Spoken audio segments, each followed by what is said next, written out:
bonjour à tous. Je suis ravi de commencer, de faire cet épisode en fait aujourd'hui avec Sophie. Salut Sophie, ça va ? Ouais, bonjour, Sophie très bien. Desmazières, qui est cofondatrice d'Omani, CEO, non présidente d'Omani, tu m'as dit. Absolument. Et pourquoi je suis très content ? Parce que c'est un épisode que je veux faire depuis longtemps, que j'avais un peu en tête.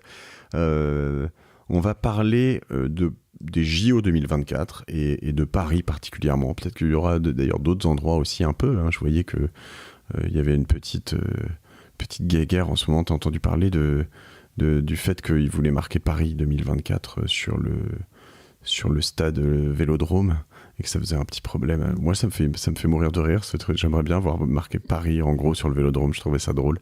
Mais voilà, je crois qu'il y a même des supporters parisiens qui n'étaient pas contents. Mais bon, je préfère ça que l'inverse.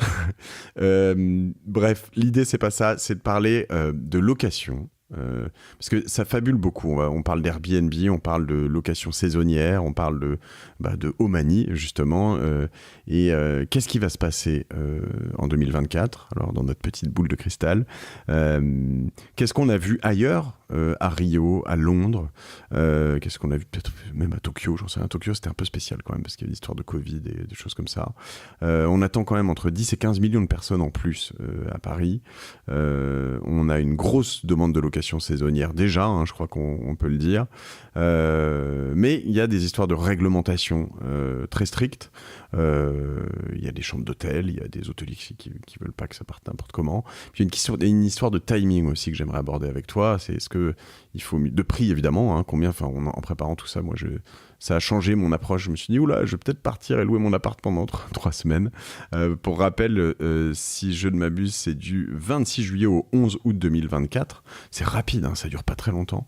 Mais voilà, toute la période peut être beaucoup plus longue que ça aussi, tu vas me raconter.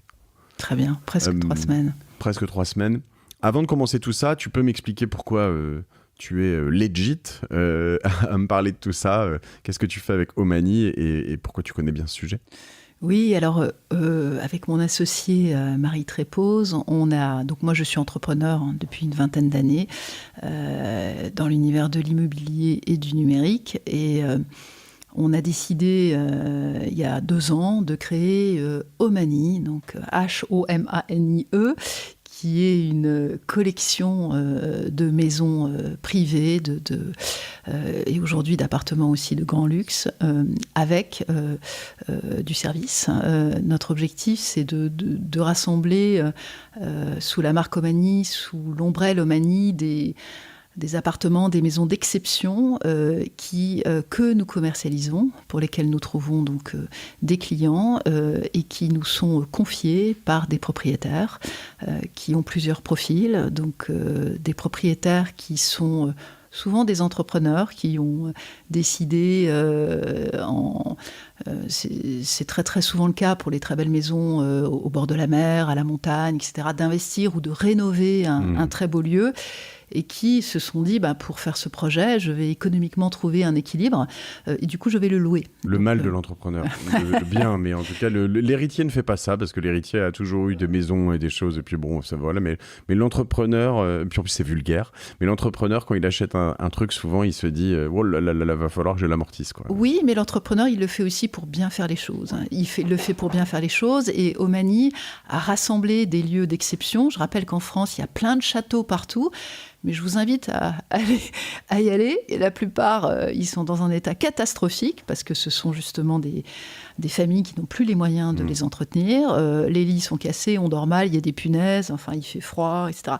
C'est tout ce que fait pas Omani. Omani, notre objectif, c'est de rassembler les plus belles maisons françaises, des maisons et des appartements qui ont des localisations exceptionnelles, qui ont des grands espaces, qui ont des grandes capacités d'accueil. On a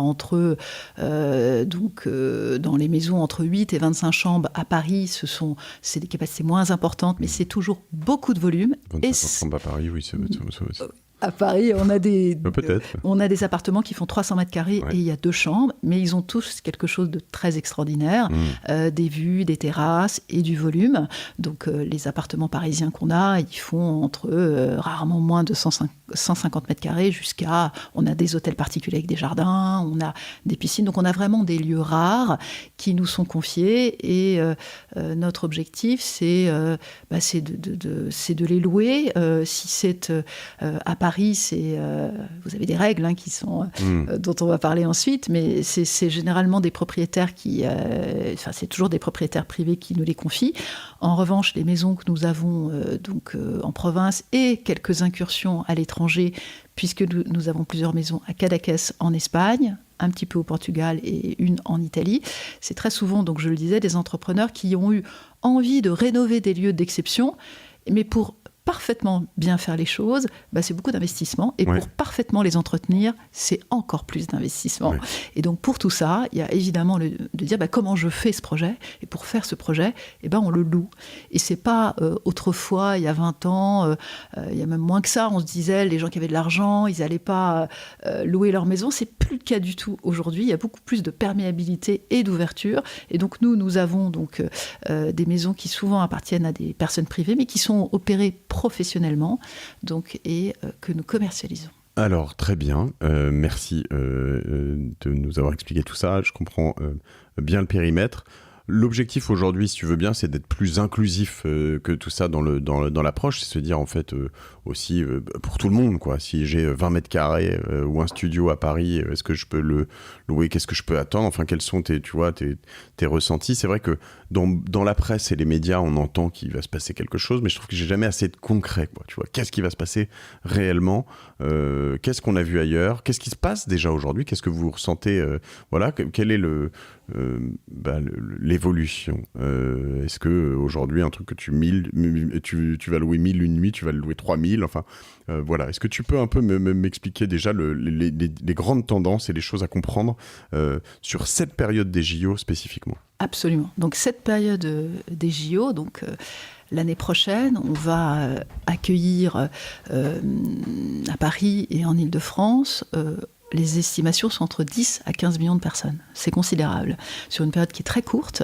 Et c'est 10 à 15 millions de plus que d'habitude ou c'est 10 à 15 millions 10 à 15 millions de visiteurs vont venir et seront présents à cette période-là.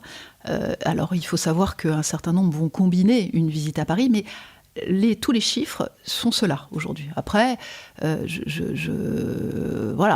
il peut y avoir on peut avoir, est-ce qu'il y aura un peu plus, un peu moins, je n'en sais rien. Mais les ordres de grandeur sur une période courte font que c'est un afflux considérable de visiteurs. Ces gens-là, qui sont-ils? Il y a moins de 3 millions d'habitants à Paris, il y en a 12 millions en Île-de-France. Donc, faut juste pour donner un rapport, 10 à 15 millions, on est quand même sur un volume considérable. C'est considérable, c'est considérable. Alors, après, il faut regarder qui sont ces 10 à 15 millions de personnes. Donc, dans ces 10 à 15 millions de personnes, et comment vont-ils se loger, puisque nous allons parler là de location saisonnière. Donc, ces 10 à 15 millions de personnes, vous avez à peu près 10% d'étrangers. Donc, 1 à 1,5 million. Ah, j'aurais pensé plus, c'est pas tant que ça. Non, c'est 10% d'étrangers. Donc, les autres, ce sont soit des Franciliens, soit des Français qui ne sont pas d'Île-de-France. Donc, les estimations sont que nous aurons 50% en fait de Franciliens qui vont venir pour assister au JO, participer. Ce chiffre de 10 à 15 millions sont l'ensemble de ceux qui vont venir et participer au JO et assister. Je vous rappelle qu'il y a plein d'épreuves et qu'elles se déroulent à des endroits différents. Donc, il y en a beaucoup qui n'ont pas besoin de logement. Absolument. Donc, vous en avez 50% qui sont franciliens. Ceux-là, ils vont se débrouiller. Ils vont être chez eux, ils vont se déplacer, etc. C'est juste pour dire aussi que ça va faire beaucoup de mouvements de transport, il ne faut pas l'oublier. Vous avez à côté de ça des Français qui vont venir de province. Et ces Français qui vont venir des régions, ils vont devoir se loger. La question, c'est comment vont-ils se loger? À l'hôtel, location saisonnière ou des amis et de la famille. Vous avez tout ça, c'est des pronostics qu'on fait, mais c'est 40% donc de ces. On va prendre la tranche inférieure, c'est-à-dire 10 millions, ça fait 4 millions de personnes qu'il va falloir loger, 4 millions de Français, et les 10%, je reste sur mes 10 millions, ça fait 1 million d'étrangers qu'il va falloir loger. Où vont-ils loger ? Plusieurs possibilités. L'hôtel. Donc l'hôtel, vous avez à Paris 85 000 chambres d'hôtel dans Paris. Paris intramuros. Donc, si je rajoute donc le Grand Paris, donc, parce que vous avez Grand Paris, de l'Île-de-France, ça va très loin. Donc, il y a quand même la volonté, beaucoup vont venir pour la cérémonie d'ouverture qui va se dérouler le long de la Seine. Ouais. 600 000, 1 million, c'est difficile à dire, mais beaucoup de monde a envie d'être dans Paris, puisque souvent, ceux qui vont venir et qui vont passer plusieurs jours, c'est aussi l'occasion de découvrir Paris, en tout cas d'y passer quelques jours. Donc il y a quand même l'envie d'être proche de la capitale ou d'y être. Donc le Grand Paris, ce qu'on appelle le Grand Paris, c'est-à-dire ce qui n'est plus dans Paris, mais qui est en première couronne. Ouais. Vous mettez ça avec Paris, on arrive à 150 000 chambres d'hôtel, à peu près. Voilà, 150 000 chambres d'hôtel. Aujourd'hui, on considère que sur ces 150 000 chambres, il y en a une très grande partie qui est déjà réservée. Sur les hôtels qui existent aujourd'hui, vous avez plusieurs catégories. 1, 2, 3 étoiles. Et la pression, elle est plus ou moins forte selon les catégories d'hôtels. Tout ce qui est donc la catégorie luxe, à partir de 3-4 étoiles, il y a clairement un déficit aujourd'hui d'offres. Aujourd'hui, on considère qu'au moins les 2/3 de cette offre-là est déjà réservée. Mais je comprends, moi je vais que dans les palaces de toute façon. Vous avez de la chance. Au moins les 2/3 sont déjà réservés aujourd'hui. Donc on est à 1 an. On a 1 an des JO. Il faut savoir aussi que vous avez des hôteliers qui n'ont pas ouvert à la location leur chambre, puisqu'il y a le pari qui est de dire est-ce que j'attends ou ça, pas. C'est un gros sujet, on y reviendra sur la location saisonnière. Je vous donne juste des ordres de grandeur. Donc ça, c'est l'offre hôtelière. Donc, mais vous voyez, pour loger nos 4 plus 1, 5 millions... Et sur le bas de marché, on sait, ils ont de la place plus. Il y en a beaucoup plus. J'ai pas de chiffres à vous donner, mais c'est un peu logique. Hein. Je dors dans un Formule 1, etc. Il y en a un peu plus, mais puisqu'il y en a aussi un peu plus, et il y en a aussi un certain nombre de chambres qui ne sont pas ouvertes à la location, puisque tout le monde, vous savez, il y a dans l'hôtellerie ce qu'on appelle le yield management, c'est-à-dire que je regarde quelle est l'offre pour adapter mon prix. Ouais, dès qu'il y a une grosse pression, boum, je fais voilà, exactement. Ouais. Donc tout le monde se dit comment je vais me la jouer, etc. Donc les questions que les locataires ou les propriétaires qui envisagent de louer leur appartement se posent, les hôteliers se la posent aussi et ne savent pas répondre. On va répondre à la question, faut-il louer mon appartement si je veux louer maintenant ou dans 6 mois ou dans 1 an. Mais moi, j'ai un avis très précis là-dessus et je vais vous le donner. Donc, l'hôtellerie d'une part. Deuxième capacité d'accueil, ce sont les appartements loués en location saisonnière. Donc, vous avez aujourd'hui, je vais prendre Airbnb qui est le plus grand, évidemment, l'offreur le plus important. Il y a 50 000 offres donc aujourd'hui qui sont en ligne sur les plateformes. On considère qu'il va y en avoir probablement 100 à 130 000 au JO. Donc c'est quand même... plus que doublé. Ça va plus que doubler. Donc aujourd'hui, ce n'est pas encore le cas puisque le calendrier n'est pas le même. Oui, ça va faire au moins x2. Et la capacité d'accueil de ces appartements, c'est très varié, mais globalement, vous avez des petits, des plus grands, mais 4 personnes, 3-4 personnes par appartement. Voyez. Donc après, il y a tous ceux qui vont aller dans la famille, tous ceux qui vont se débrouiller autrement, ceux qui vont habiter beaucoup plus loin, qui vont, aller dormir à Reims, etc. Donc vous avez aussi, et ça, je ne vais pas pouvoir répondre là-dessus, puisque aujourd'hui, on ne sait pas exactement comment ça va se passer. Ce qui est certain, c'est que la capacité, la tension, elle va être forte et qu'aujourd'hui, elle l'est déjà. Et qu'on a à côté de ça des Parisiens, et ils ont bien raison, qui se disent qu'est-ce que je vais faire ? Est-ce que je reste à Paris ? Est-ce que j'en profite pour louer mon appart ? Et là, objectivement, c'est très intéressant. C'est très, très intéressant. Le dilemme, parce que tu te dis, en fait, c'est quand même Paris est le centre du monde. Il va y avoir des JO, c'est sympa. Moi, j'ai eu une wildcard, un ticket pour pouvoir faire le marathon. Tu sais, le marathon pour tous. Donc, à la toute fin, je crois que c'est le dernier jour ou quelque chose comme ça. Donc, je suis chaud. Mais je me dis, attends, tu m'as donné les prix de location. Je me dis, quand même, si je peux gagner 50 000 € comme ça. Exactement. Exactement. Donc, du coup, c'est très légitime quand tu es propriétaire de ton appartement, puisque je rappelle quand même les règles qui sont excessivement strictes et franchement, il faut les respecter. Alors, on rentre là-dedans. Attention. Okay. Les règles. Alors, les règles. Qu'est-ce que je peux louer ? Est-ce que je peux louer parce que, en plus, moi, il m'est arrivé un truc, c'est que j'ai un appartement en location normale, enfin, location meublée non professionnelle, et que mes locataires, je crois que je t'en parlais quand on préparait l'épisode, depuis m'ont dit qu'ils allaient partir tous, et du coup, j'ai décidé de le refaire. Entièrement, parce que je trouvais qu'il n'était pas dans les standards que je voulais pour louer. Et donc évidemment, la question se posait déjà à ce moment-là, mais quelle déception quand tu m'as expliqué ces règles. Alors les règles, elles sont très strictes, et la mairie de Paris a déjà annoncé qu'il ne dérogerait à aucune règle, et elles sont les suivantes. On ne peut louer à Paris qu'une résidence principale. Si c'est un appartement qui est un pied-à-terre, c'est interdit. On n'a pas le droit de louer un appartement si ce n'est pas ta résidence principale. Tu n'as pas le droit Qu'est-ce que ça veut dire, une résidence principale ? Alors, ça veut dire que c'est le lieu où tu habites principalement. Il y a des critères. C'est celui où tes enfants vont à l'école, celui où tu déclares tes impôts, etc. Il y a une notion de résidence principale et de résidence secondaire. C'est le lieu, c'est ton lieu de vie principal. Donc, si quelqu'un qui habite à Bordeaux, qui a un pied-à-terre à Paris, parce qu'il est un jour par semaine à Paris, et qui est dans son pied-à-terre, sa résidence principale, si ses enfants vont à l'école à Bordeaux, c'est Bordeaux, c'est pas Paris. Donc, on a le droit de louer que sa résidence principale.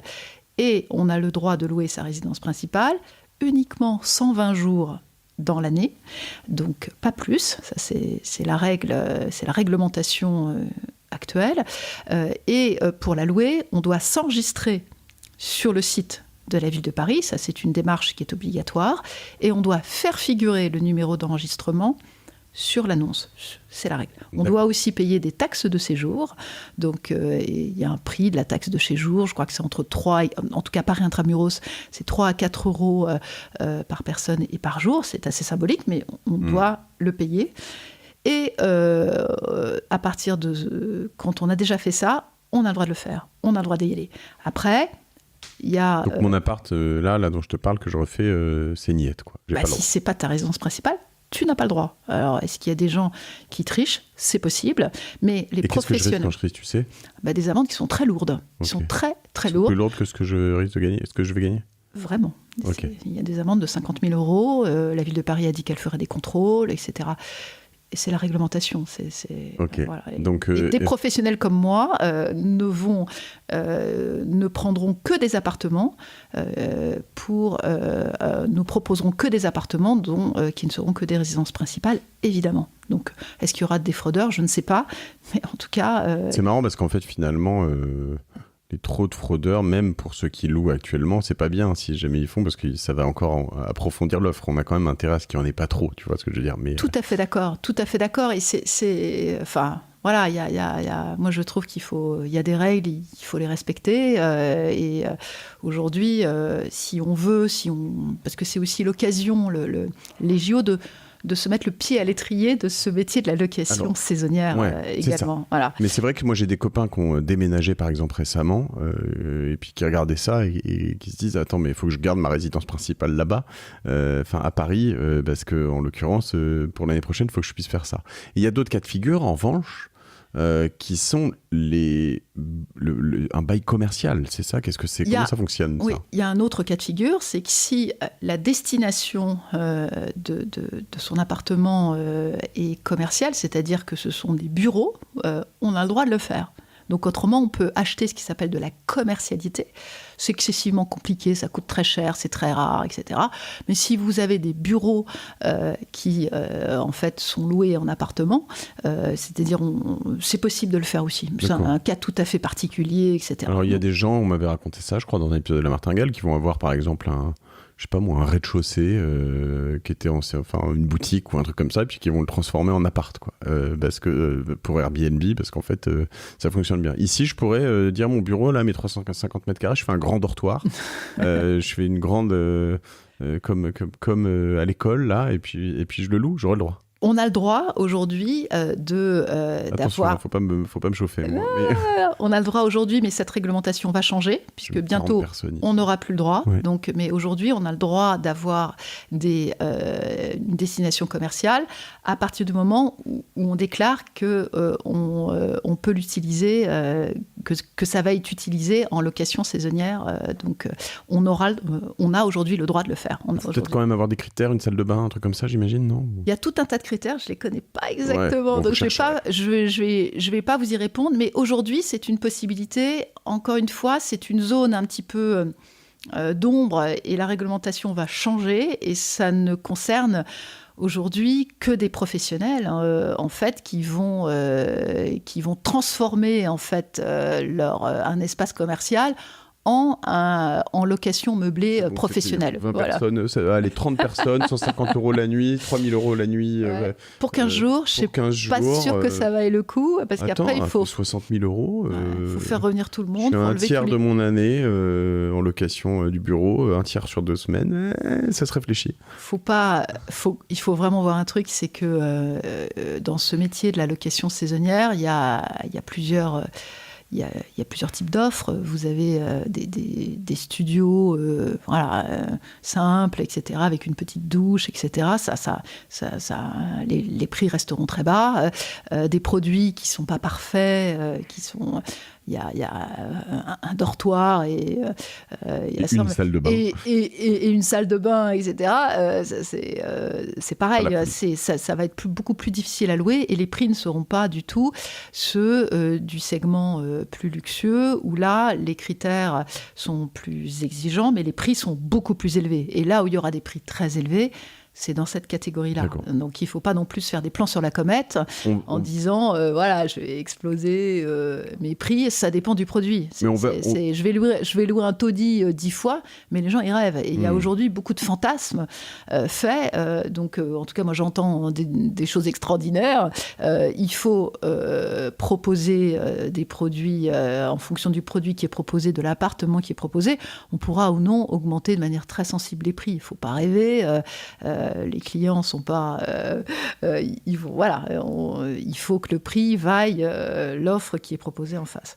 Okay. Je rajoute un truc hyper important, c'est la fiscalité. Donc, comment c'est fiscalisé ? Donc, la location meublée saisonnière, on abat 50% du revenu, donc c'est très très intéressant. Mais si on classe son meublé, donc on fait un classement touristique, c'est une déclaration, on fait passer et on le classe, c'est-à-dire dans la catégorie 1, 2 et 3 étoiles, c'est-à-dire il y a une vérification d'un organisme de contrôle qui vient. À ce moment-là, on peut abattre 70% du revenu. Donc 70% n'est pas compté dans l'assiette fiscale. Exactement. C'est cadeau. Donc c'est très très intéressant. Okay. C'est très intéressant, mais là vous respectez des règles. Et ça, ce sont des critères de qualité très intéressants, très importants, des critères aussi de respect des normes écologiques en particulier. Oui, on s'assure que vous avez une poubelle de tri, etc. Donc je trouve que c'est plutôt bien tout ça. Et ce classement touristique vous donne... C'est dur à obtenir ? C'est très facile à obtenir, mais il faut faire une visite de contrôle. Okay. Tu connais l'organisme ou... J'en connais plusieurs. On mettra les liens dans la page de l'épisode, tu nous les donneras. Ça coûte 250 €, 250 etc. €, ça vaut largement le coup. Ça vaut vraiment le coup et ça permet aussi de se mettre, entre guillemets, à jour de ce qui est demandé par les locataires, parce qu'on ne peut pas non plus s'improviser, donc complètement, c'est pas... Et tu peux le faire pour un 20 mètres carrés ? On peut le faire, absolument. On peut le faire, et on conseille de le faire. Donc, classement en meublé touristique. Ça coûte 250 €, donc de faire ce classement. Ça s'anticipe également. Super. Et ça permet d'avoir une réduction de 70%. Plein de bons conseils avec Sophie. On va essayer de comprendre à partir de quoi on peut louer, combien on peut louer aussi. Alors toi, tu es sur le haut de marché, on va y revenir juste après. Mais donc, que tu sois étudiant, t'as ta chambre de bonne, pas terrible, bah, ça peut correspondre, d'après ce que tu disais, à des gens qui viennent de l'autre bout du monde ou pour soutenir une équipe d'un pays potentiellement avec pas beaucoup d'argent ou même jusqu'au très grand. Tu connais peut-être moins bien le bas de marché, mais tu dirais, enfin, le minimum, on loue rien en dessous de 100 € la nuit, je dirais. Oui, alors on peut louer beaucoup de choses, tout dépend du prix bien sûr, et puis de la demande en face. Donc il y a un petit point que je dois ajouter, c'est que il y a certains immeubles et certains qui ont vécu des copropriétés qui ont vécu des déboires avec de la location saisonnière et qui ont interdit donc la location saisonnière. Attention à ça. C'est les vieux du 16e, ça. Je n'osais pas le dire. Voilà. Non, je ne sais pas. En tout cas, il faut faire attention à ça. Donc, il faut s'assurer qui ne dit mot consent. Si ce n'est pas interdit, c'est autorisé. Mais si c'est interdit, vous n'avez pas le droit de le faire. Donc ça, c'est là quand même une autre contrainte. C'est si le règlement de copro l'interdit, il faut vérifier. Mais qu'est-ce qui va se passer si je le fais ?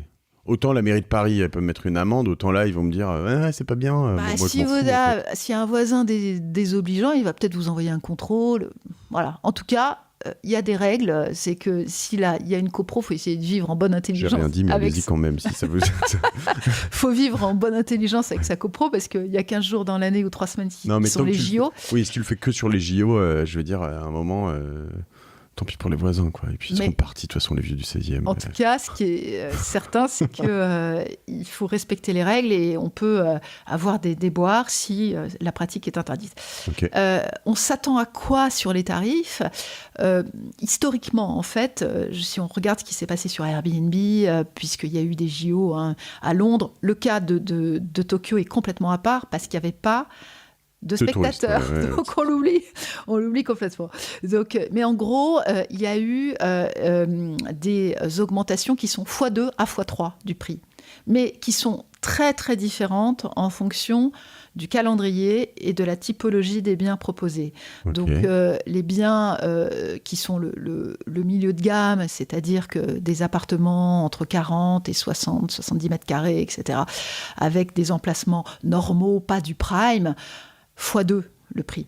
Donc t'as un 40 mètres carrés dans le 19e, x2. x2, au moins x2. Okay. Et après, il y a un autre élément, c'est à quelle date est-il réservé ? Okay. Bah, c'est quand même bien x2. Surtout, le deuxième point, c'est la durée de location. Puisque... x2 par rapport à un jour lambda de l'année lambda ? Ou par rapport à juillet-août x2 par rapport à la même période, okay. Donc x2 à x3, et j'ajoute un deuxième élément, c'est la durée de la location. C'est x2 par rapport quand même au haut du panier, aux périodes déjà chères. Hein. Oui, mais attention, ce n'est pas toujours le mois d'août, tout le monde se dit tiens, c'est les vacances, etc. Oui, mais il y a plus d'appart dispo. Il y a plein d'appart dispo, donc attention là-dessus, c'est qu'aujourd'hui, on ne sait pas combien il y aura d'offres, puisque beaucoup de Français seront en vacances. Donc, c'est difficile de vous dire est-ce que cette période est la période la plus chère de l'année ? Ce n'est pas évident, parce que, encore une fois, c'est l'offre et la demande. Ça dépend du volume de l'offre.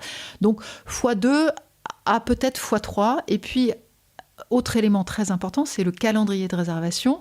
Moi, je vous dis ça aujourd'hui. Je pense que vous avez... on est un an à l'avance. On enregistre un an, quasi jour pour jour avant les JO. Ouais. Donc là, allez-y sur x2 ou x2,5. Je pense que vous allez louer votre appartement. En tout cas, je vous le souhaite. Si les photos sont belles, si l'appartement est bien présenté, s'il n'y a pas de défaut, s'il est bien placé, très très important, parce qu'il y a un autre élément, c'est la situation géographique par rapport aux épreuves, puisque, ce que je vous disais tout à l'heure, l'afflux de visiteurs, parce qu'on ne sait pas comment ça va se répartir sur les 3 semaines. C'est sur les quais de Seine près du Louvre. Ça va être compliqué de circuler. Ça va être compliqué de circuler. Il va y avoir des axes réservés. C'est pas bien, du coup.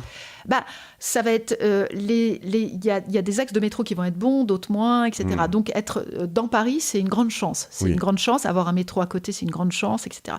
Donc du coup, si vous êtes bien placé, que vous avez un appartement qui est le plus grand possible et surtout le plus grand nombre de chambres, parce que ça, c'est le deuxième élément très important, c'est que pourquoi je loue un appartement ? C'est parce que je ne suis pas seule ou je suis un groupe qui est... je suis en hôtel, exactement, deux personnes, je vais à l'hôtel. Exactement, vous avez tout à fait raison. Tu vois, si tu as envie si tu restes une semaine et que tu es un petit groupe de 3-4, 4-5, une famille, franchement, c'est 3 fois mieux un appart. Donc du coup, c'est davantage en fait ce profil en fait de locataires qui vont rechercher des appartements. Donc et c'est la demande, elle va être très importante sur 3 chambres minimum. Il y a les appartements de 3 chambres minimum, grosse demande. Okay. Il y en a moins en dessous. Là, tu segmentes un peu nos auditeurs, mais si vous avez un cousin, une grand-mère, quelqu'un qui a un gros appart, allez-y, c'est le moment là, de préparer un peu tout ça. Parce qu'en plus, ça se prépare quand même. On va y revenir, mais ça se prépare à l'avance. C'est-à-dire que moi, je suis pas habitué, j'ai jamais loué mon appart, ma résidence principale. J'ai toutes mes affaires, c'est quand même un peu... ça se prépare carrément à l'avance. Ouais. 2 choses. On en parle, on se dit c'est formidable, il faut quand même le trouver, le client. Il faut le trouver. Et objectivement, il faut essayer de le sélectionner. Donc, ça, c'est très important. C'est-à-dire que vous avez aujourd'hui intérêt à avoir quelqu'un qui vient longtemps. Donc, quelqu'un qui vient 1 semaine ou 15 jours, c'est bien mieux que quelqu'un qui vient 3 jours pour voir une épreuve. Ouais, donc, on a un roulement, tu dois changer les draps. C'est beaucoup plus... Exactement. C'est un 2e contrat, etc. Donc, c'est beaucoup plus intéressant d'avoir un client 15 jours plutôt que 2 ou 3 clients qui chacun viennent 3 ou 4 jours. C'est évidemment beaucoup plus intéressant. Et pour ça, pour arriver à sélectionner ce client, il faut avoir de la demande. Il faut avoir de la demande et il faut travailler avec des professionnels. Ça, avec des professionnels, c'est-à-dire des gens comme Omani, si vous êtes sur du très haut de gamme, ou les plateformes qui vont vous donner du flux de demandes que vous allez pouvoir accepter ou non. Okay. Ils sont déjà notés peut-être ailleurs. Exactement, déjà loué, parce qu'il y a autre chose aussi, c'est qu'un appartement qui n'a jamais été loué, il n'aura pas d'avis. C'est un élément, mais c'est essentiel. C'est un appartement qui est tout neuf, c'est pas l'appartement le plus visible du monde sur une plateforme. Donc, si c'est possible de faire une première location en amont, oui, à ça Noël vaut le coup. Ou quelque chose. Ça vaut le coup. Peut-être un petit galop d'essai. Ça vaut vraiment le coup pour se caler aussi. Organisation de l'appart, peut-être. Les autres plateformes, juste, on parle d'Airbnb, il y en a d'autres, il y a qui d'autre ? Oui, il y a Airbnb, il y a Le Collectionniste, qui a une offre, une très belle offre là, après, on est quand même sur le haut de gamme. C'est plus Omani, ça. Absolument, on est plus sur la même gamme. Mais en dessous il y a Abritel, c'est vrai. également, qui fonctionne bien. Voilà les principales. Okay. Puis après, chacun peut essayer de se débrouiller par soi-même. Nous, on a quand même le sentiment que c'est intéressant de travailler avec des professionnels parce qu'il ne faut pas trop se mettre à risque quand même. T'as des assurances, t'as des tas de choses. Va louer ton appart en direct. En plus, si c'est ta résidence principale, tu te fais il faut faire attention quand même. Il faut vraiment voler ton appart, voler des trucs, c'est un enfer. Ouais. Alors quand on loue son appartement, on est tous assurés. On a tous des assurances habitation. Et c'est important de s'assurer que le locataire l'est également. Il y a ce qui s'appelle une assurance villégiature qu'on peut demander à son locataire. Mais il y a toujours du risque. Il y a toujours du risque. En tant que propriétaire d'un appartement, vous êtes assuré, mais ça vaut le coup de passer un coup de fil à son assureur et lui dire voilà, je vais le louer. Est-ce que vous me conseillez de faire quelque chose en particulier ? Parce que s'il y a un litige, c'est toujours la question de qui est responsable. Vous avez cassé 4 verres, mais ça peut être non, c'était déjà cassé. Voilà, il y a une lame de parquet. C'est à n'en plus finir. Donc vraiment, ce volet assurantiel est très important. Okay. Il faut bien se renseigner à l'avance pour être le mieux protégé possible. Mais il y a jamais le zéro risque. Avant de revenir sur donc comment tu prépares et l'appartement, juste sur le prix, j'y reviens un peu. Tu m'as dit x2 fois. Donc on va regarder un peu sur les plateformes combien c'est loué en ce moment. Mais éventuellement, est-ce que je peux avoir un ordre de prix ? Je sais pas, on l'avait fait, mais si tu as, comment on peut le calculer ? Moi, j'avais pris le cas de mon appart, mais je sais pas si j'ai envie de raconter tout ça. Mais non, mais je peux me lancer si vous voulez. Mais en fait, je vais vous donner une gamme très très très très très large en fait. Mais pour les JO, je pense que ce sera, les prix d'entrée, ils seront jamais en dessous de 200-300 € la nuit, quoi. Donc, c'est pas mal, si on a un studio, etc. 20 mètres carrés, 300 balles la nuit. Ça vaut le coup. Mais pour 300 € la nuit, il faut quand même avoir une belle offre. C'est-à-dire que si on a une cage à lapins, etc., 9 mètres carrés, c'est... Non, voilà, si tu avais 20 mètres carrés, que tu fais 400, ça fait 15 jours... 400, c'est pas mal déjà. Donc, mais déjà 300, voilà. Nous, c'est notre estimation, ce qui est déjà un x2 par rapport. Et ça peut aller très très haut. si vous avez une offre que personne, excessivement rare. Et moi, je peux vous donner des exemples au Mani, puisque nous avons, des produits un peu d'exception qui sont, et dont certains n'ont jamais été loués, qui nous sont confiés avec une clientèle dont on a le CV, beaucoup d'Américains, en tout cas des étrangers qui vont venir et qui, en fait, pour une part des appartements qui ne sont pas visibles en ligne et des hôtels particuliers. Et là, dans ce que nous commercialisons, nous, on a des maisons avec des piscines dans Paris qui ont 6 chambres, qui sont climatisées, qui font plusieurs centaines de mètres carrés, 400, 500 mètres carrés. Et là, on tombe sur des prix qui sont tout à fait, qui sont très très élevés, jusqu'à 10 000 € la nuit. 10 à 15 000 € la nuit. Voilà. Mais là, ce sont des produits très rares et en réalité, vous n'allez pas forcément les voir en ligne puisque les propriétaires il n'y a pas de visibilité. C'est une demande quelque part. C'est une demande qui est un peu off. Mail, voilà. Et puis il y a beaucoup de confidentialité. La clientèle américaine, très très haut de gamme, les VIP américains, ils ont ce qui s'appelle un travel designer, quelqu'un qui pour eux va chercher, chasser. Et nous avons, déjà, au Mani, un certain nombre d'appartements réservés. Donc, on a dans le portfolio, en fait, de l'offre parisienne, aujourd'hui, je crois qu'il y a 5 à 6 offres en ligne. En réalité, on en a une quinzaine, dont une dizaine qui ne sont pas encore visibles. Et dans cette quinzaine d'offres, il y a un tiers qui est déjà réservé. Ouais, tu vois, et après, je prends un appartement. Alors, tu me disais, je vais me lancer, c'est pas grave, de toute façon, je me mets pas mal à nu, mais moi, je te disais, j'ai quelque chose qui fait un peu plus de 150 mètres carrés dans le 17e, donc 5 chambres climatisées. Et tu me disais, c'est potentiellement 3 000 € la nuit, c'est ça? Jolie offre, parce que la climatisation, c'est un truc très rare. Il y a une demande sur ce point-là. C'est un deal breaker. Et puis, c'est très compliqué à trouver. Donc là, les appartements climatisés, il y a une demande qui est très, très importante. Et pourtant, je ne suis pas très bien placé. C'est-à-dire que le 17e, c'est pas fou. C'est un quartier, alors safe, bourgeois, etc. Mais tu n'es pas Paris-Centre, quoi. Tout à fait. Alors, je ne connais pas le quartier, je ne connais pas la rue, mais c'est vrai que les appartements et les hôtels particuliers les plus demandés, c'est près de la Seine, c'est le rive gauche, c'est les Champs... Enfin, voilà. Mais on a une grosse demande de la rive gauche, de ce côté parisien, etc. Nous, les prix les plus élevés que nous avons sont là, avec des vues sur les monuments. La vue Tour Eiffel, le rooftop, les 5 mètres de hauteur de plafond. Waouh, le truc un peu extraordinaire. Ce sont les étrangers qui payent le plus. Donc, et ce sont cette typologie vraiment de biens rares sur la Seine, etc. Tu vois, juste pour donner, moi, me projeter, mais à chacun son niveau, hein, je pense. Et ça fonctionne pour les locataires aussi. Hein. Je suis locataire, alors il faut que j'ai le droit avec mon propriétaire de louer. C'est ça, de sous-louer. Il faut que le propriétaire donne l'autorisation. Hein. Alors c'est un peu pareil comme la copro aussi, mais j'ai pas l'autorisation, je peux...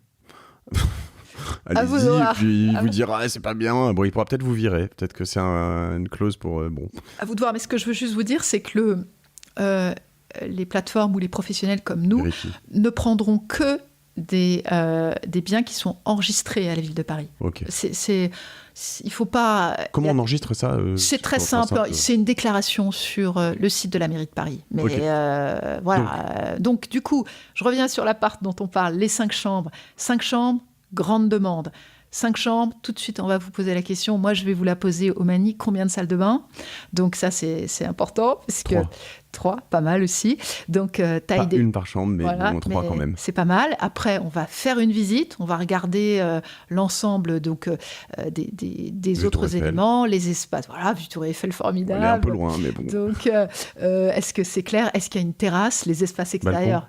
Ouais, c'est important. Hein. C'est important, hein. Très, très important. Okay. Le caractère haussmannien, typiquement parisien, ça plaît beaucoup. Ouais. Et des appartements comme celui-là. Encore une fois, là, il faudrait que je voie la localisation. On va peut-être pas la donner aujourd'hui parce que tout le monde va venir chez toi.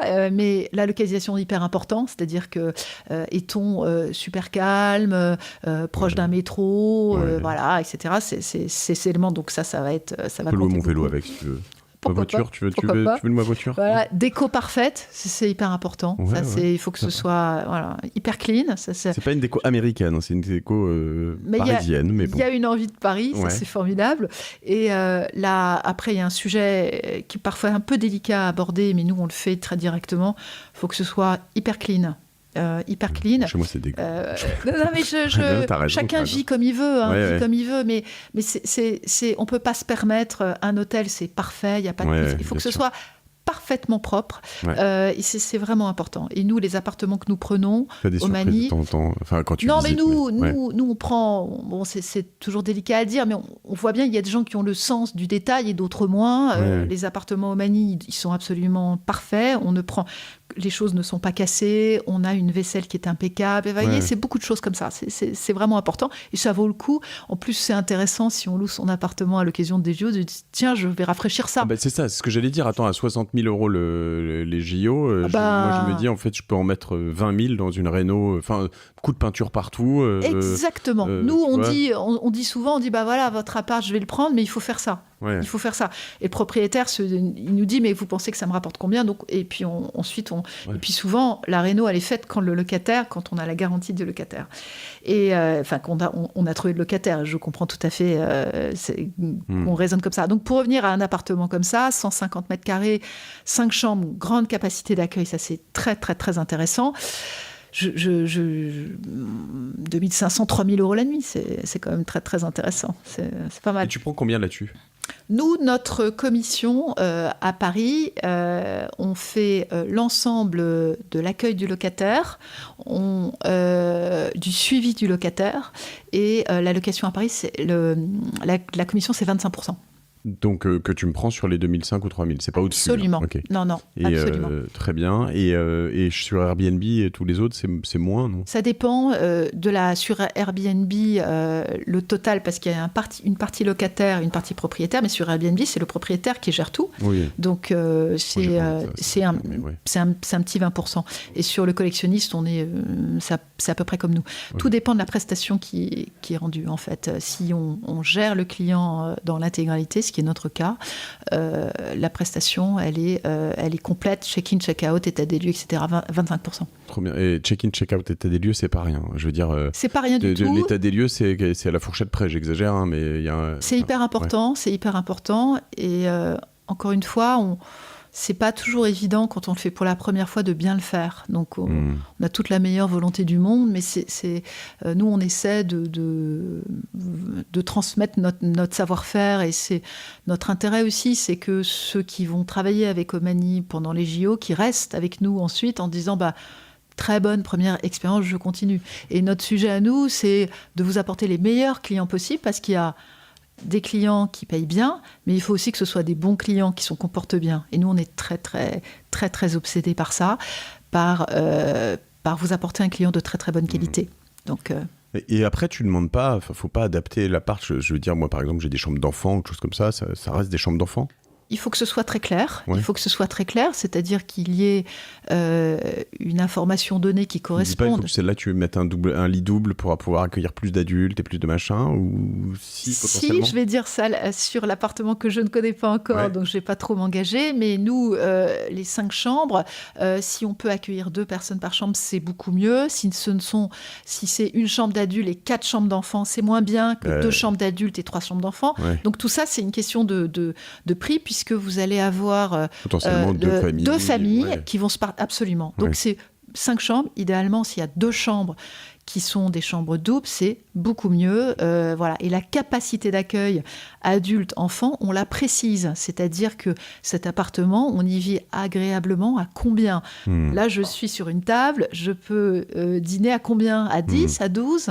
C'est très, très important, cet élément-là, puisque, je vous le rappelle, si je loue un appartement, c'est parce que je vais rester quelque temps et que c'est plus agréable, parce que je suis un petit groupe, d'être dans un appartement qu'à l'hôtel. Donc, le fait de bien vivre en groupe est quelque chose de très, très important. Il faut que la capacité d'accueil soit bonne, pas seulement pour dormir, mais aussi pour vivre.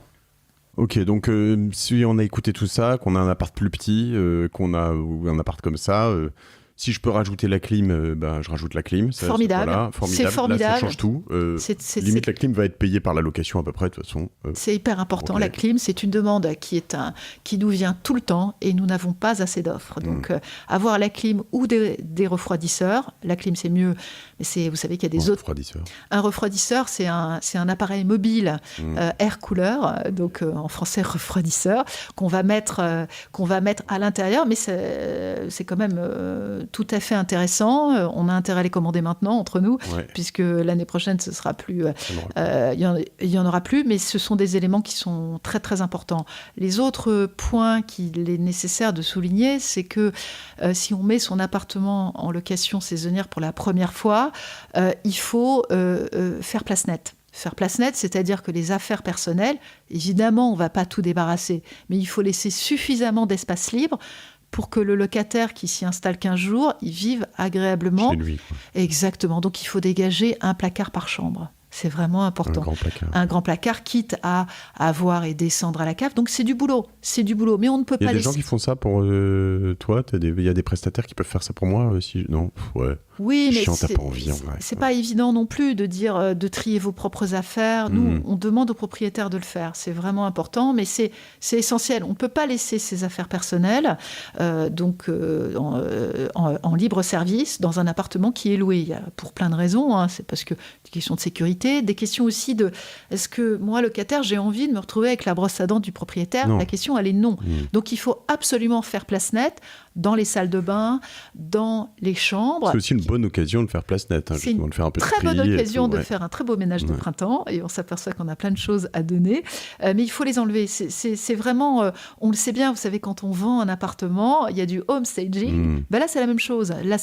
Parce qu'en plus, ce place nette, il va aussi falloir le faire pour faire les photos, parce que quelque chose d'essentiel, donc pour bien vendre et la location, en tout cas bien louer son appartement, c'est de bien le présenter. Et de bien le présenter, cette séance photo, elle est essentielle. Qui fait les photos? Il vaut mieux toujours. Alors, il y en a certains qui le font avec un particulier, ils veulent se débrouiller tout seuls. Pourquoi pas, Donc, nous, Omani, on a un partenaire qui fait les photos ensuite. On a un photographe avec qui on travaille, qui est un photographe qui prend les bons angles. C'est très important, puisqu'on sait ce que le J'ai monté une boîte qui faisait des photos dans l'IMO. C'est pour ça, notamment Opus, WeFlash, je ne sais pas si tu les connais. Je les connais très bien. Je les connais très bien. C'est hyper important, la manière de présenter les choses, les angles, etc. Et nous, on est très sensibles au fait de ne pas mentir, mais quand même de présenter les choses sous leur meilleur jour. Et il y a des tas de choses qui sont importantes, qui sont évidemment la cuisine, donc d'essayer de voir le maximum de choses sur les photos, les chambres, avec des lits bien faits. Un petit détail, par exemple, c'est que les locataires, surtout les Américains, ils adorent les draps blancs. Donc, tout ce qui est très coloré, ils n'aiment pas trop ça. Donc, nous, on donne toujours un conseil. Des bons tips. Draps blancs. Du blanc. Simple. Plus, c'est pas cher, les draps blancs. Mais c'est rien, les draps blancs, c'est rien. Ouais. Mais moi, ça j'aime bien les draps blancs, ils sont pas moi aussi j'aime bien. Et moi aussi j'aime bien, mais c'est un vrai conseil qu'on donne. Propre, on voit que c'est exactement. Ouais. Et voilà. Serviette blanche, pareil. Voilà. Drap blanc, serviette blanche, c'est notre conseil. Et on sait que ça marche. Donc nous, quand un propriétaire nous confie son appartement, on lui donne tout un tas de conseils pour que pour que ça marche le mieux possible et pour que on ait également un locataire qui va y mettre le prix. Puisque, encore une fois, vous avez... chacun peut tenter son truc soi-même, etc.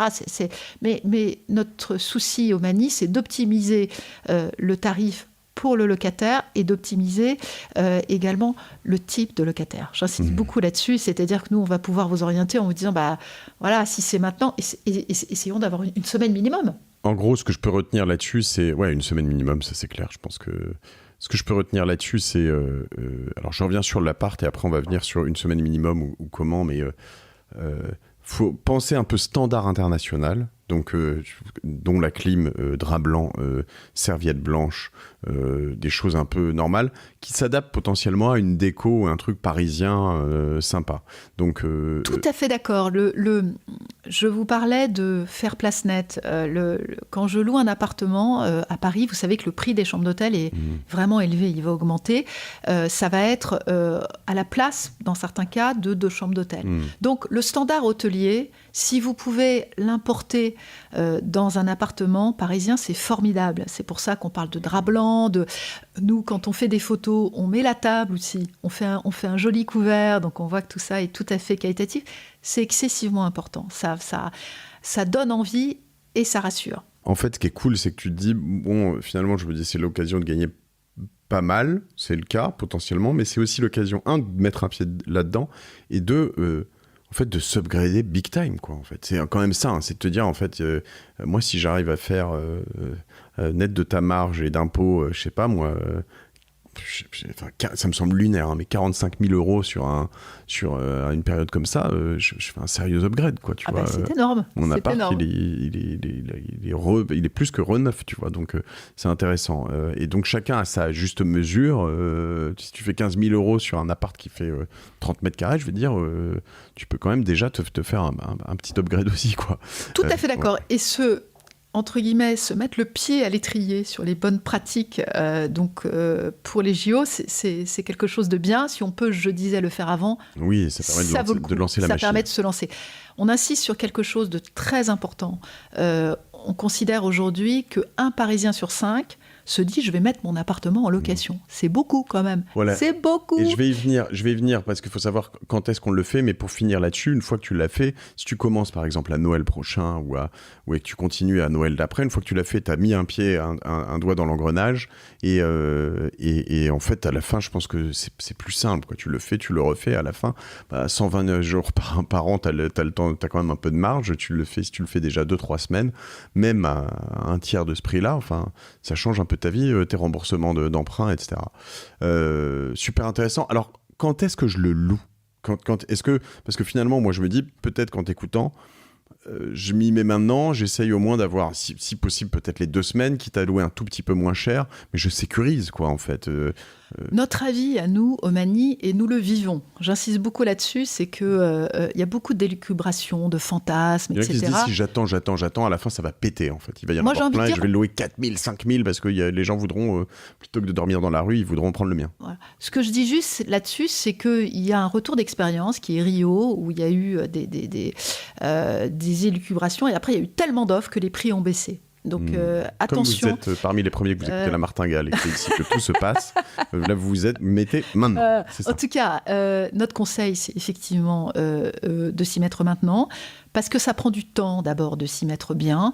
Je vous ai parlé de la déclaration, de la déclaration sur le site de la ville de Paris, de l'enregistrement, du classement en meublé touristique. 2e démarche, ça prend un mois et demi. 3e sujet essentiel, des photos de très bonne qualité. Et pour faire ces photos, il faut faire une mise en scène, c'est-à-dire qu'il faut parfaitement ranger son appartement. Je rajoute un petit point, mais parfois les gens ne se rendent pas compte que les codes trop personnels peuvent déplaire. Donc il faut, si possible, si on a des tas de photos de ses enfants, parfait, mais quand vous louez, vous les enlevez. En tout cas, pour les photos, vous les enlevez. Ah oui, on enlève. C'est juste une question de bon sens. De sortir chez toi, pas chez quelqu'un d'autre. C'est exactement ça. C'est comme quand on vend un appartement, on se dit on veut s'approprier le lieu, donc on dépersonnalise. On les range et c'est pas grave, on les remettra après. Ouais. Et quand on fait le reportage photo, on les enlève. Donc nous, notre conseil, c'est de s'y mettre maintenant. De s'y mettre maintenant, ça veut dire de se dire est-ce que je peux le faire, comment je dois le faire, et est-ce que je veux le faire, etc. Et tout ça, ça va bien vous prendre 2 mois pour être en mesure de commercialiser à partir de septembre ou d'octobre. C'est sympa de l'été de penser à ça. Et puis ça permet de se dire aussi, de se faire un petit calcul. Nous, on est ravis, et je préfère être claire là-dessus. Au Mani, on ne prend que des appartements, que des grands appartements. J'allais te demander quelle taille. Donc, toi, nous, on a déjà commencé, mais on prend que des appartements à partir de 3 chambres, parce qu'on n'est pas sur le créneau. Donc, 3 chambres, 90 mètres carrés. Une centaine de mètres carrés minimum, au moins 3 chambres, si possible des très belles localisations. Et comme on a maintenant pas mal de personnes qui nous contactent, c'est vrai qu'on privilégie des localisations avec quelque chose de tout à fait waouh, c'est-à-dire, on en parlait, des terrasses, des rooftops, des vues sur les monuments,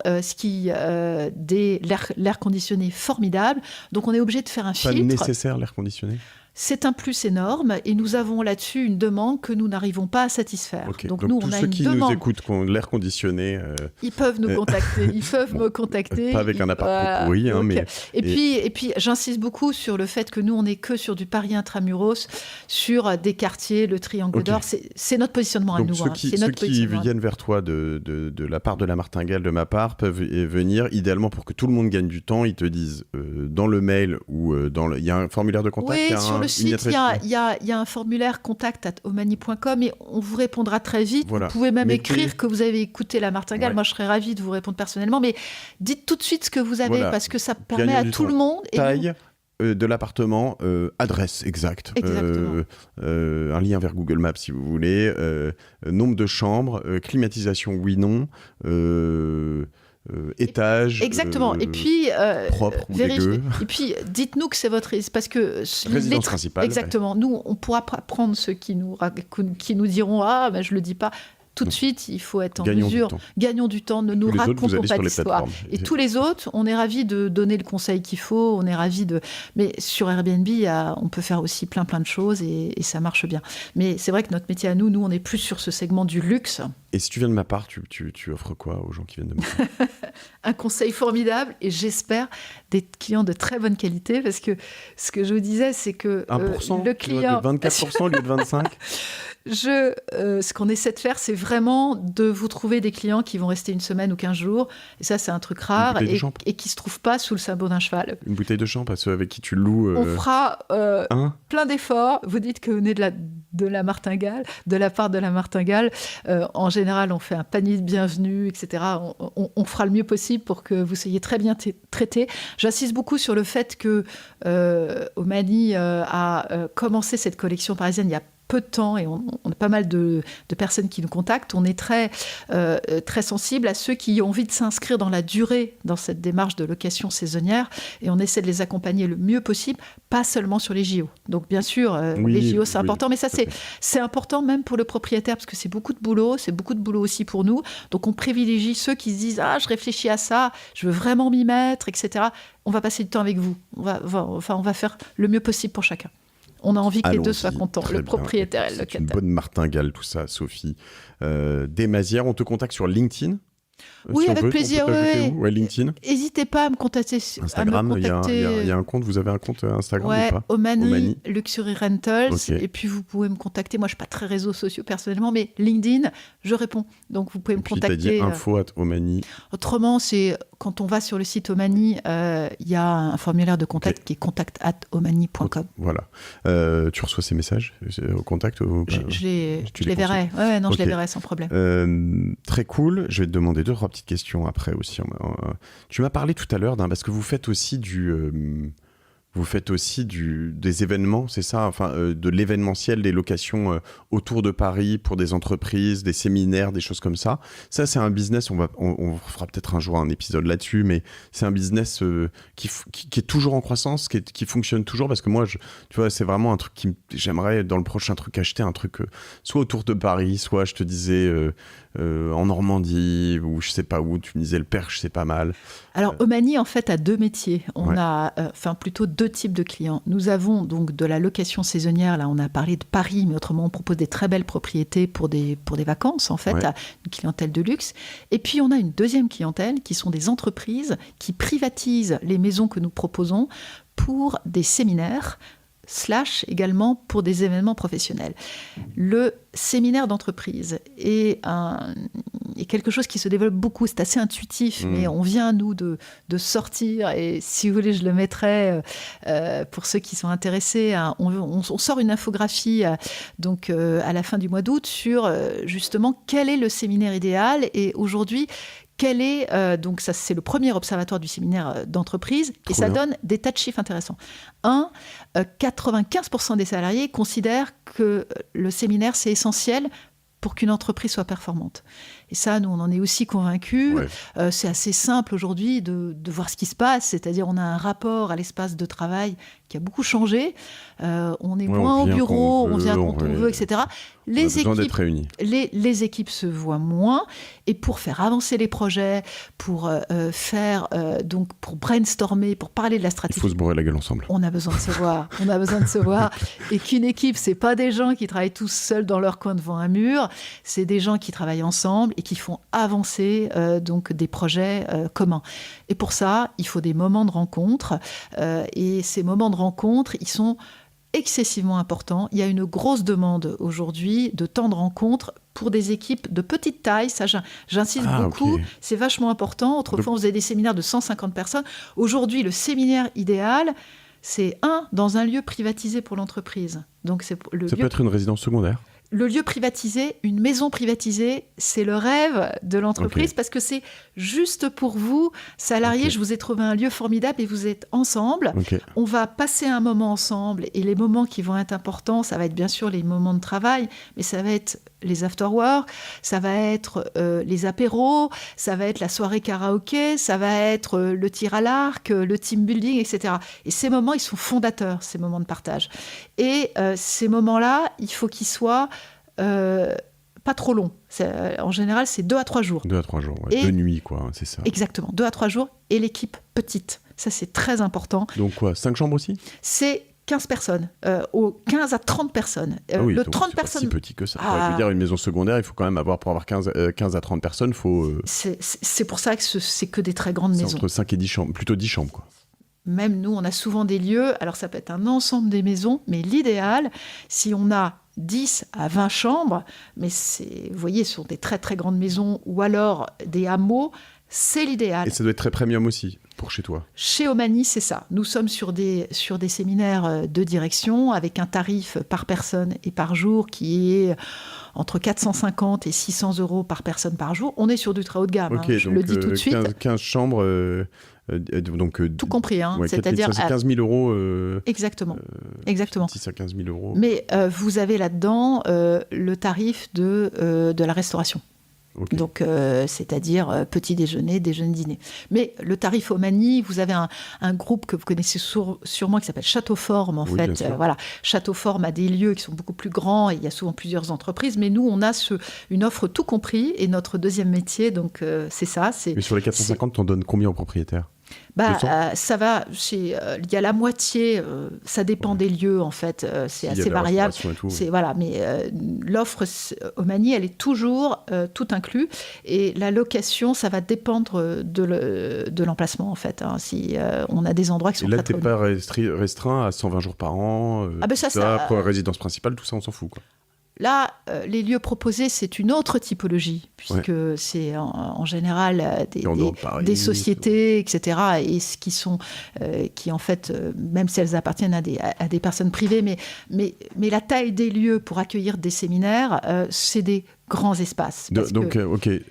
On va finir parce que on dépasse le temps que j'essaie de faire, mais en résumé, puis on fera un autre épisode si nécessaire. Mais là, je peux acheter. On a fait un épisode sur les holdings, par exemple. C'est sympa que je vais diffuser cet été, mais je pourrais acheter finalement un petit château, un petit truc sympa sur une société, sur une holding. Le louer chez toi, je me le rembourserai quand même peut-être pas à l'année grâce à la location.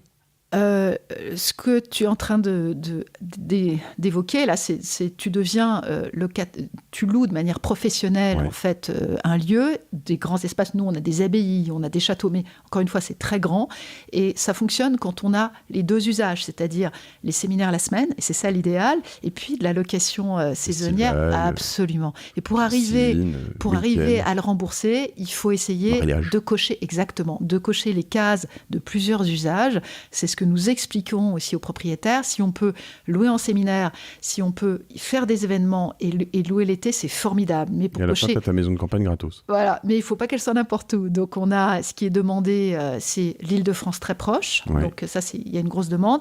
Le bord de mer, donc le bord de mer, le sud, bien sûr, la Provence, c'est 50% pour les demandes de séminaires. C'est une grosse demande chez nous, c'est le soleil, etc.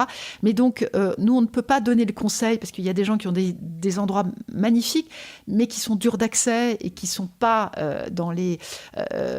la demande, elle est quand même toujours la même. Morbihan, voilà, c'est plus difficile. Donc, nous, on se concentre le gros flux de demandes, Île-de-France, Provence, bord de mer, c'est les grosses demandes, elles sont là avec beaucoup de sud de la France. Sophie Desmazières, tu m'as saucé pendant cet épisode. Les jeunes, je suis chaud là, j'ai envie de tout acheter, de louer mon appart, de me racheter un truc. Je m'y attendais, mais voilà, j'espère que vous aussi. On fonce tous sur Omani, donc on a compris, panier, bouteille de champagne, 10% de remise. Non, tu m'as rien promis de tout ça. J'ai pas eu la promesse, mais je sens qu'elle va être sympa. Voilà, omani.fr.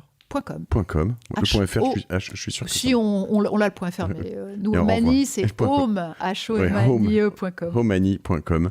Voilà, foncez sur homani.com de ma part. Et puis voilà, je vais essayer de le mettre en location, le mien, avant que vous arriviez tous en masse. Voilà, on va aller visiter tout ça. Allez, bisous. Abonnez-vous, partagez cet épisode à votre cousin parisien riche qui n'y a pas pensé et qui a un appartement de 400 mètres carrés, voilà, qui va se dire je dois écouter la Martingale plus. Et si vous êtes le cousin riche parisien, que vous êtes arrivé pour la première fois à la fin de cet épisode, abonnez-vous à la Martingale parce que ça me permet moi de vous parler, d'échanger, puis d'avoir plus d'abonnés, d'avoir plus d'invités comme ça exceptionnels, comme Sophie Desmazières, voilà, que vous allez ajouter sur LinkedIn immédiatement. Bisous, salut, à la semaine prochaine, ciao.